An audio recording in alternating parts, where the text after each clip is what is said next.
বিশ্ববিদ্যালয়ের হলগুলোতে কোনো সন্ত্রাসীদের জায়গা হবে না বলে হুঁশিয়ারি দিয়েছেন বৈষম্য বিরোধী ছাত্র আন্দোলনের অন্যতম সমন্বয়ক নাহিদ ইসলাম। তিনি বলেন, হলে কোনো সন্ত্রাসীদের জায়গা হবে না, হল কোনো ছাত্র সংগঠনের দখলে থাকবে না, হল পরিচালনা করবে সাধারণ শিক্ষার্থীরা। অচিরেই ছায়া হল সংসদ গঠন করে শিক্ষার্থীরা প্রশাসনের সঙ্গে যৌথভাবে হল পরিচালনা করতে পারবে বলে জানান তিনি। বুধবার বাদ ফজর নিজের ফেসবুক অ্যাকাউন্টে এক পোস্টে নাহিদ এসব কথা জানান।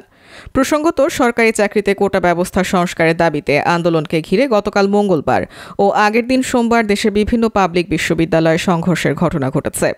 সংঘর্ষে গতকাল ঢাকা, চট্টগ্রাম ও রংপুরে 6 জন নিহত হয়েছেন, যার মধ্যে রাজধানীতে 2 জন, চট্টগ্রামে 3 জন এবং রংপুরে 1 জন। রংপুরে নিহত শিক্ষার্থীর নাম আবু সাইদ। তিনি বেগম রোকেয়া বিশ্ববিদ্যালয়ের ইংরেজি বিভাগের 12তম ব্যাচের শিক্ষার্থী। চলমান কোটা সংস্কার আন্দোলনে বেরোবিতে অন্যতম সমন্বয়ক ছিলেন আবু সাইদ। এসব ঘটনায় শিক্ষা প্রতিষ্ঠানগুলোতে উত্তেজনাকর পরিস্থিতি বিরাজ করছে।